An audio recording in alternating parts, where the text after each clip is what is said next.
Hey guys, how are you? This is Sean at MarineMax in Pompano.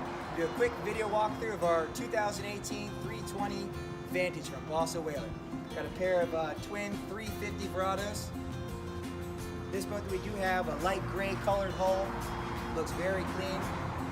Let's step inside the boat.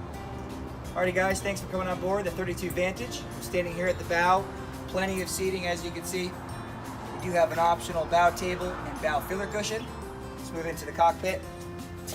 On the starboard side, we do have your day head. Big storage unit down below. Maybe the kids get down below to get out of the sun, get changed, out of their snorkel gear. Very versatile seating arrangement here as well. It does convert into a full lounge.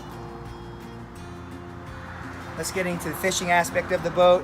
Part of the fishing package, you do have 3 tulip rod holders across the back, 4 up top on the hard top, and your 2 as well here. Another big thing for fishing, you have your fully macerated fish boxes on each side.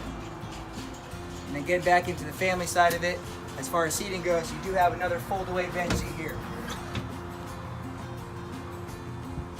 Save the best for last. The 32 Vantage does come with a standard dive door and dedicated storage for the ladder down below. Alrighty guys, thank you so much. Thank you for watching. This is Sean Doyle at MarineMax in Pompano. If you want to come see the 32 Vantage, give me a call at 954-579-8956.